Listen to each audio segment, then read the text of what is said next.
Constitutions. और हमने सबसे पहले कल आपको बताया था, उसका रिवाइज करा दें। What is Indian constitutions? भारतीय संविधान से आप क्या समझते हैं? संविधान किसे कहते हैं? ठीक है, कॉपी में आप रफ कॉपी में भी नोट कर सकते हैं, ऊपर डेट भी डाला रही है। जैसे आज का डेट हो गया 24/6/2021, तो डेट डाल लिया करिए। ठीक है, देखिए सबसे पहले हम पढ़ेंगे इंडियन कॉन्स्टिट्यूशन के बारे में। तो what do you mean by the constitution? संविधान से आप क्या समझते हैं? सिंपल लैंग्वेज में अगर हम इसे डिफाइन करें कॉन्स्टिट्यूशन को, तो हम कहेंगे कि it is a setup of law by which the government of a country runs. यानी नियम कानूनों का वह संग्रह जिसके अनुसार किसी देश की शासन व्यवस्था को संचालित किया जाता है। हिंदी में लगता नहीं दिख रहा, 1 मिनट।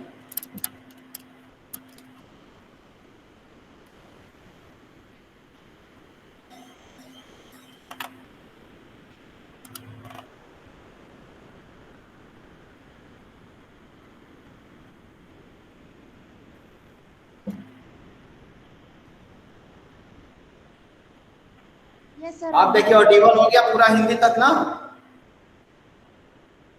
हिंदी वाले बच्चे देखो, नियमों का वह संग्रह जिसके अनुसार किसी देश की शासन व्यवस्था को चलाया जाता है। यहाँ तक पूरा दिख रहा है ना?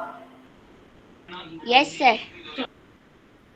ओके, ठीक है, वो क्या यानी पूरा विजिबल हो गया।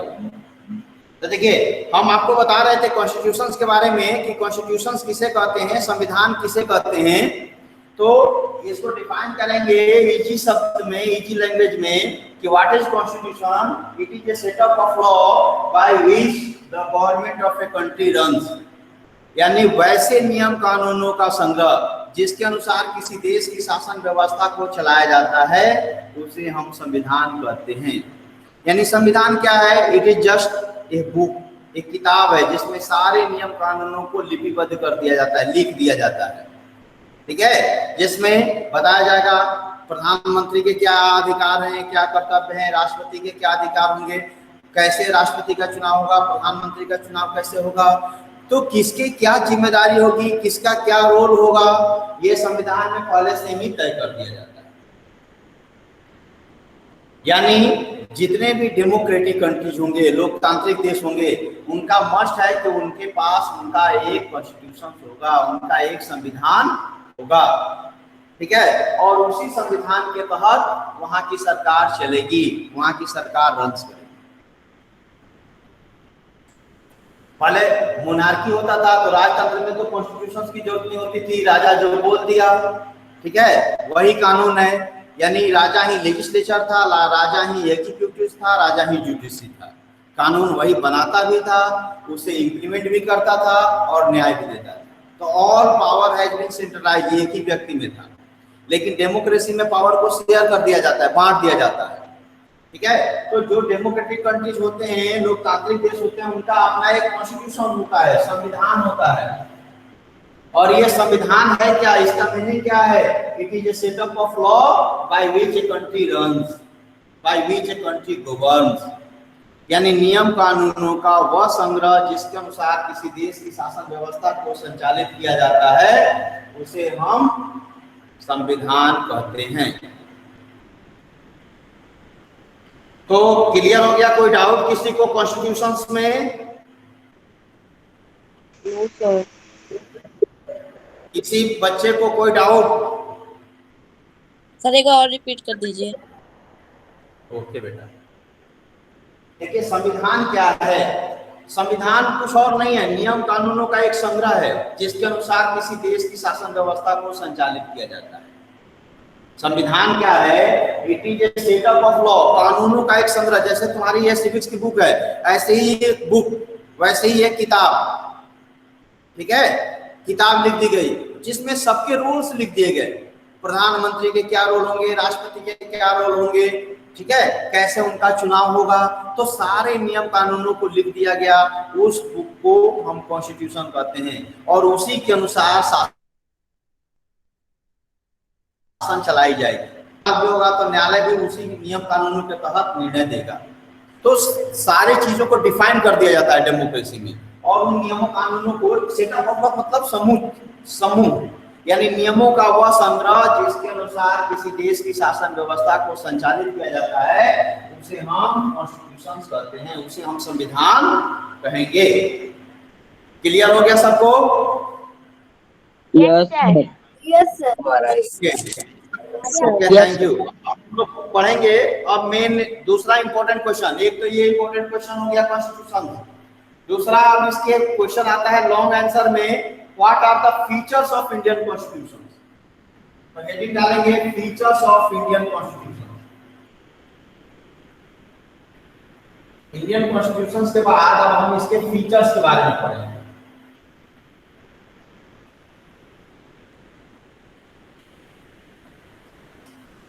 Features of Indian Constitution।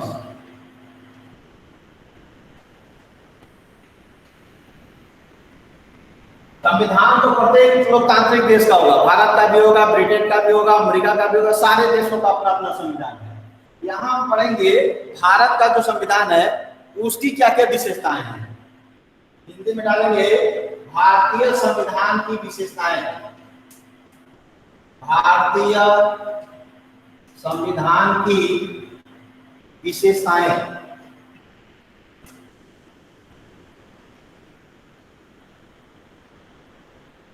भारतीय संविधान की क्या क्या विशेषताएं हैं? ठीक है, प्रत्येक देश के अपना एक संविधान है, भारत का भी है, ब्रिटेन का भी है, अमेरिका का भी है, सारे देशों का संविधान है जितने भी डेमोक्रेटिक कंट्रीज हैं। यहाँ हम बात करेंगे इंडियन कॉन्स्टिट्यूशन की, भारतीय संविधान की, कि भारतीय संविधान की क्या क्या विशेषताएं हैं। भारतीय संविधान की विशेषताएं, पहला है फेडरल फॉर्म ऑफ गवर्नमेंट या फेडरलिज्म।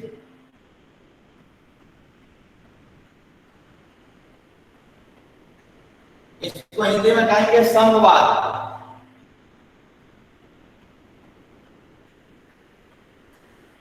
पहले सारी विशेषताओं को एक जगह नोट कर लो, एक एक करके सारी विशेषताओं को हम लोग पढ़ेंगे।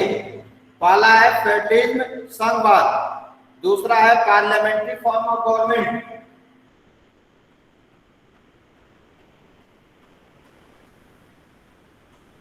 Parliamentary form of government.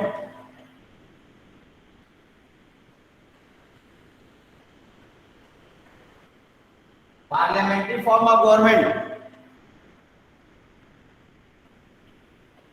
संसदात्मक शासन प्रणाली इसको कह सकते हैं। संसदात्मक शासन प्रणाली, ये दूसरी विशेषता है भारतीय संविधान की। तीसरा है सेपरेशन ऑफ पावर।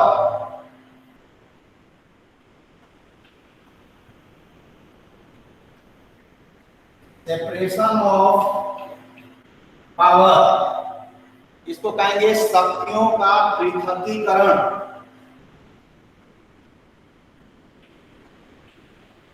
शक्तियों का पृथकीकरण। पृथकीकरण का मतलब अलग अलग करना, डिस्ट्रीब्यूशन ऑफ पावर, शक्तियों का बंटवारा करना, इसको हम कहते हैं शक्तियों का पृथकीकरण, बांट देना। इसके अलावा फोर्थ है फंडामेंटल राइट्स।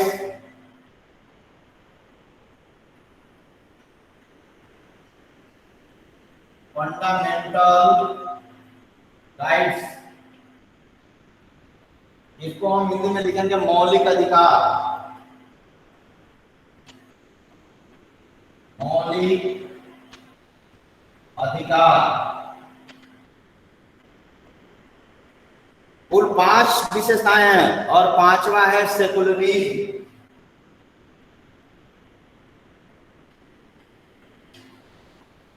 इसको हिंदी में कहेंगे धर्मनिरपेक्षता। सेकुलरिज्म को कहेंगे धर्म निरपेक्षता। इसको नोट कर लीजिएगा, एक कॉन्स्टिट्यूशन का जो डेफिनेशन हमने बताया उसे, और फीचर्स ऑफ इंडियन कॉन्स्टिट्यूशन। भारतीय संविधान की क्या क्या विशेषताएं हैं, ये 5 विशेषताएं लिखेंगे और इसको थोड़ा एक्सप्लेन भी करेंगे। अब हम सबके बारे में एक्सप्लेन करेंगे कि संघवाद क्या है, फेडरलिज्म क्या है, what do you mean by parliamentary form of government, parliamentary form of government संसदीय शासन प्रणाली से क्या समझते हैं, सेपरेशन ऑफ पावर क्या है, फंडामेंटल राइट्स क्या है और सेकुलरिज्म क्या है। इन 5 विशेषताओं के बारे में हम लोग आज डिस्कशन करेंगे। जितने विशेषताएं आज होंगी आज होगा, बाकी हम लोग उसके बारे में पढ़ेंगे। हाँ वंशिका बोलो। फंडामेंटल राइट्स के बाद क्या लिखा है? फंडामेंटल राइट्स के बाद लास्ट है सेकुलरिज्म, धर्मनिरपेक्षता। Okay sir. आपकी बुक में भी ये सारी विशेषताएं अलग अलग मोटे हेडिंग में है बेटा, 1 2 3 4 5 करके, ठीक है। हाँ, जहां थोड़ा लिखावट में दिक्कत हो बुक भी रेफर करते जाओ, बुक में मोटे मोटे हेडिंग में 5 विशेषताएं लिखी गई हैं। और उसके बाद अब हम सबके बारे में डिस्कशन करेंगे आपको कि क्या है फंडामेंटल फेडरलिज्म, क्या है पार्लियामेंट्री फॉर्म ऑफ गवर्नमेंट, क्या है सेपरेशन ऑफ पावर, क्या है फंडामेंटल राइट्स, क्या है सेकुलरिज्म क्या है। अब सबसे पहले हम लोग आते हैं पहली विशेषता फेडरलिज्म। बाकी विशेषताओं को मिटा दें, पहले हम लोग फेडरलिज्म को समझेंगे। यहाँ तक हो गया ओके सबका? सर। यस सर, हो गया। ओके, हम लोग बाकी विशेषताओं को धीरे धीरे करके पढ़ेंगे। आज जितना पढ़ेंगे फिर कल पढ़ेंगे, कल नहीं नेक्स्ट क्लास में, जब भी हमारा नेक्स्ट क्लास होगा फिर उसमें पढ़ेंगे। पहले हम लोग एक एक विशेषताएं पढ़ेंगे। देखिए फेडरलिज्म से शुरू करते हैं कि फेडरलिज्म क्या है। पहले समझा लेते हैं फिर मिटाएंगे बाकी, ताकि जो लोग नहीं लिखे होंगे वो लिख लेंगे तब तक। देखिए फेडरलिज्म क्या है, संघवाद। संघवाद किसे कहेंगे, पहले इसकी डिफिनेशन सुन लीजिए फिर अभी नोट करा देंगे। फेडरलिज्म का मतलब क्या है, ठीक है। फेडरल फॉर्म ऑफ गवर्नमेंट, 2 प्रकार की सरकार होती है, फेडरल फॉर्म ऑफ गवर्नमेंट और यूनिटरी फॉर्म ऑफ गवर्नमेंट। संसदात्मक शासन और अध्यक्षात्मक। तो फेडरलिज्म में क्या होता है, कम से कम 2 लेवल्स ऑफ गवर्नमेंट डिस्ट्रीब्यूटेड होनी चाहिए, यानी जिस देश में कम से कम 2 लेवल हो गवर्नमेंट की, यानी कम से कम केंद्र और राज्य सरकारें हैं, या 2 से ज्यादा लेवल्स गवर्नमेंट की है, तो उसे हम फेडरल फॉर्म ऑफ गवर्नमेंट कहते हैं। फिर से सुनिए, फेडरल फॉर्म ऑफ गवर्नमेंट का मतलब क्या है, the country which have at least 2 levels of government, the country at least have 2 levels of government, 2 level of government होनी चाहिए कम से कम, या more than 2 levels of government, या 2 से ज्यादा हो सकती है, ठीक है। वैसे देश की सरकार जहां कम से कम 2 लेवल हो या 2 से अधिक लेवल्स की गवर्नमेंट हो, उसे हम फेडरल फॉर्म ऑफ गवर्नमेंट कहते हैं, फेडरलिज्म कहते हैं। जैसे भारत में क्या है, फेडरल फॉर्म ऑफ गवर्नमेंट है। पड़ोसी देश श्रीलंका में क्या है, यूनिटरी फॉर्म ऑफ गवर्नमेंट है, क्योंकि वहां एक ही सरकार है पूरे देश के लिए। तो जिन देशों में कम से कम 2 सरकार होनी चाहिए या 2 से ज्यादा, भारत में कितना है, 3 tiers of government, 3 levels of government है, central government, state government, local self government, ठीक है।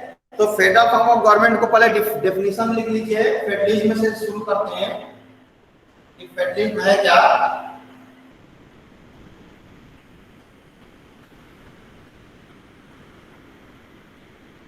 पहली विशेषता है फेडरलिज्म। फेडरलिज्म का मतलब है द गवर्नमेंट विच है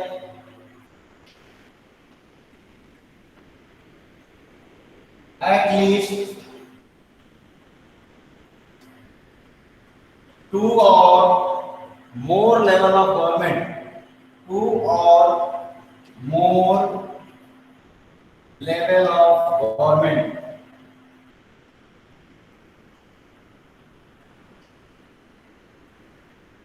The government which has at least 2 or more level of government is known as is known as federal form of government या फेडरलिज्म। देखिए, जिस देश में, हिंदी में क्या लिखेंगे, जिस देश में कम से कम 2 स्तर, तो कम से कम 2 या 2 से अधिक,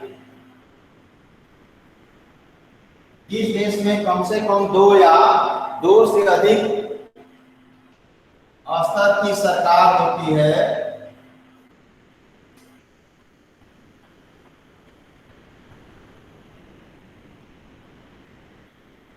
उसे संघात्मक सरकार कहते हैं।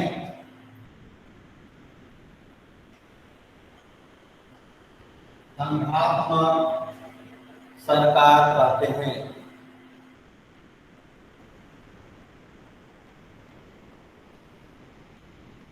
ब्लैक बोर्ड पे कुछ ना दिखे तो हम एक बार रिपीट करते हैं, तो आप थोड़ा सा सुन लीजिए, तो आप आसानी से लिख सकते हैं। देखिए, इंग्लिश में पहले देख लीजिए फेडरलिज्म की definition, the government which have at least 2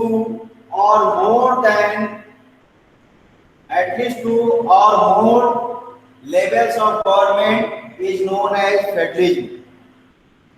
Hindi में कहेंगे जिस देश में कम से कम 2 या 2 से अधिक स्तर की सरकार होती है, उसे संघात्मक सरकार कहते हैं।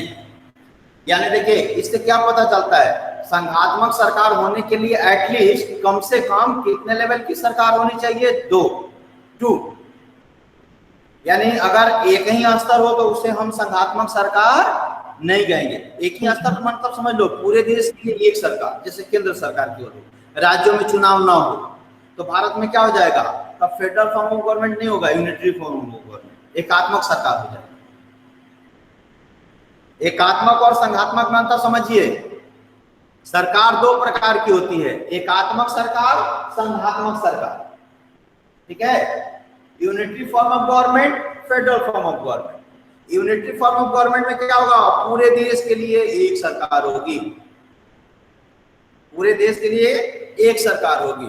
फेडरल फॉर्म ऑफ गवर्नमेंट में क्या होगा, पूरे देश के लिए कम से कम 2 होगा, 2 से अधिक हो सकता है लेकिन 2 से कम नहीं, क्योंकि 2 से कम हुआ मतलब 1 और 1 हुआ तो हो गया यूनिटरी फॉर्म ऑफ गवर्नमेंट।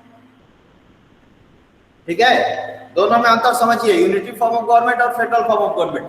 जहां पूरे देश के लिए एक ही सरकार होगी, केंद्र सरकार, पूरे देश के लोग मिलकर के एक सरकार का चुनाव करेंगे, उसे हम यूनिटरी फॉर्म ऑफ गवर्नमेंट कहेंगे। और जहां पूरे देश के लिए एटलीस्ट 2 लेवल्स ऑफ गवर्नमेंट होगी, कम से कम 2 लेवल होगी गवर्नमेंट की, उसे हम क्या कहेंगे, फेडरल फॉर्म ऑफ गवर्नमेंट, संघात्मक शासन। यूनिटरी फॉर्म ऑफ गवर्नमेंट और फेडरल फॉर्म ऑफ गवर्नमेंट समझ में आया? Yes sir. वेरी गुड, आ गया तो। अच्छा, सबसे पहले अदिति बताएंगी यूनिटी फॉर्म ऑफ गवर्नमेंट का कोई एक देश बताइए, उदाहरण। अभी हमने आपको बताया श्रीलंका। श्रीलंका जी, बिल्कुल सही, धन्यवाद। श्रीलंका हमारा पड़ोसी देश जो श्रीलंका है, वहां यूनिटी फॉर्म ऑफ गवर्नमेंट है। ठीक है, यानी पूरे देश के लिए वहां केवल एक ही सरकार है, एक ही है। ठीक है, तो उसको हम कहेंगे unitary form of government. Sir हमारे देश और भारत में कितने लेवल की गवर्नमेंट है? 3 लेवल। हाँ, वंशिका बताइए, भारत में, वंशिका बताएंगे भारत में कितने लेवल्स की गवर्नमेंट है? सर 3। हाँ, बोलो बोलो बेटा। 3। भारत में कितने लेवल? 3। Very good. नाम बता सकते हो क्या वंशिका? 3 टायर्स कौन कौन से हैं? सर सिर्फ मैं बता रही हूँ, एकदम कंफर्म नहीं हूँ। राज्यसभा, लोकसभा एंड सर तीसरा नहीं। राज्यसभा लोकसभा इसको नहीं कहेंगे, राज्यसभा लोकसभा तो केंद्र सरकार हो गई। ठीक है, मिल करके संसद, सर, उसको मैं राज्यसभा बता लोकसभा को सकती संसद हूँ। कहते हैं।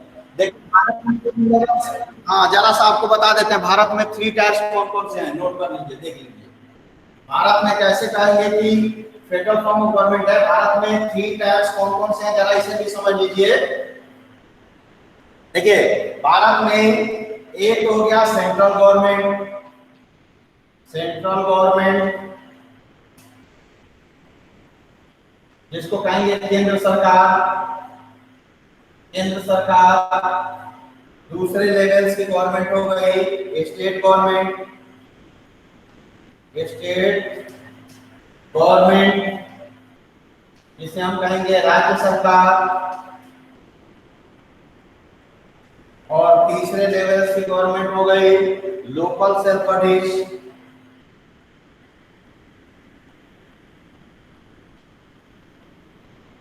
इसको कहेंगे स्थानीय स्वशासन, स्थानीय स्वशासन। ध्यान दीजिए, कैसे कह सकते हैं कि भारत में फेडरल फॉर्म ऑफ गवर्नमेंट है, because there are 3 tiers of government in India. Bharat में 3 स्तर की सरकार है। पहला हो गया सेंट्रल गवर्नमेंट जो हमारे प्रधानमंत्री हैं माननीय मोदी जी।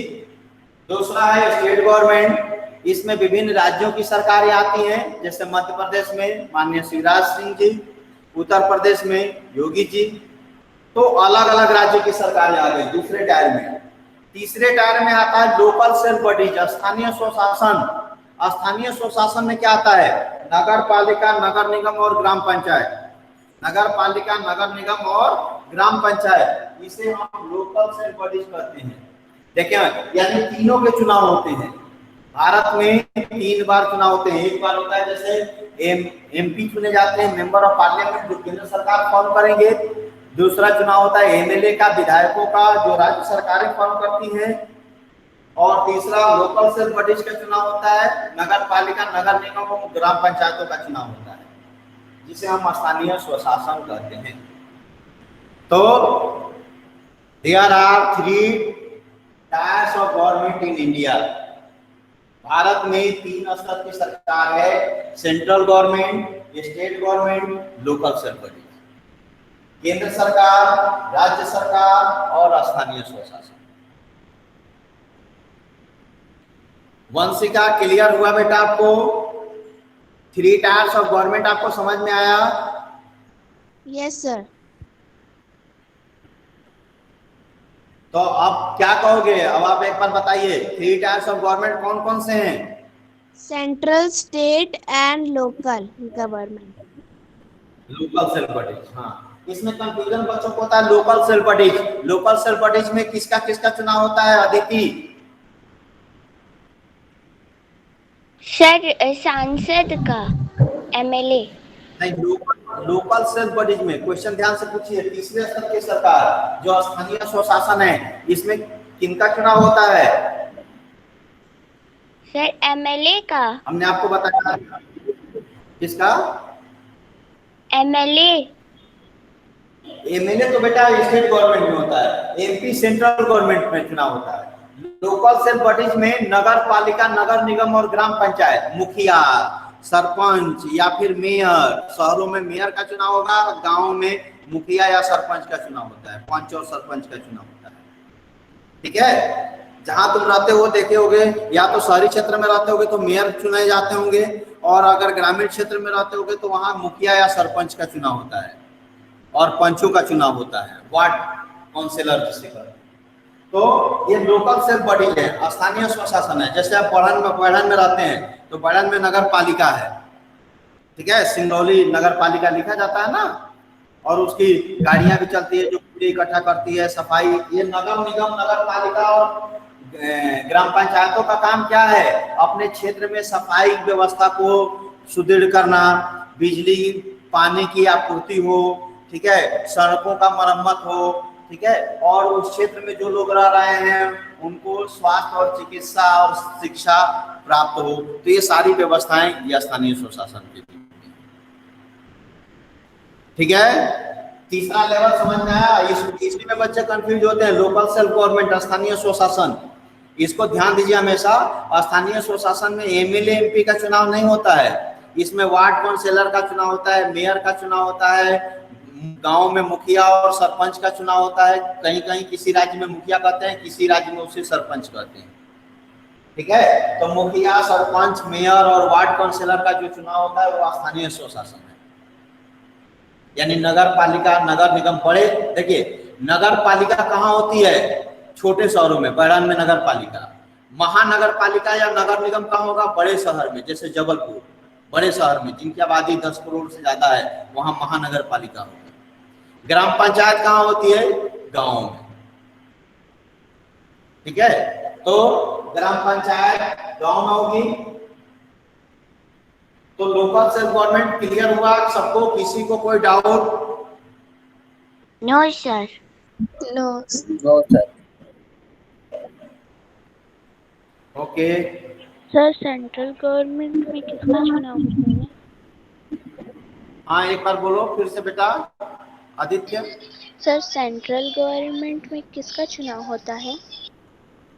सेंट्रल गवर्नमेंट में जो हम लोग सांसद चुन करके भेजते हैं ना, वो केंद्र सरकार बनाते हैं, दिल्ली में जाएंगे।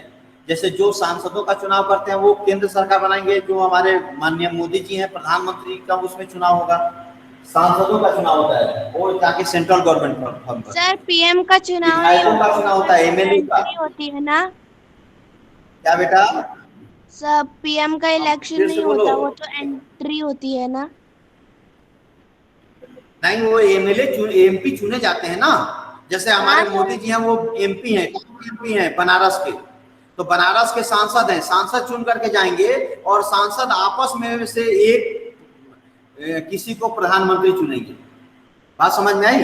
तो जो प्रधानमंत्री होगा वो भी सांसद होगा मतलब कहीं ना ये कहीं। कह रही हूँ, जितने भी एमपी रहते हैं, मतलब 545 जितने भी रहते हैं, तो उसमें से पीएम जो होता है उसकी वोटिंग नहीं होती, सिर्फ डायरेक्ट एंट्री होती है ना?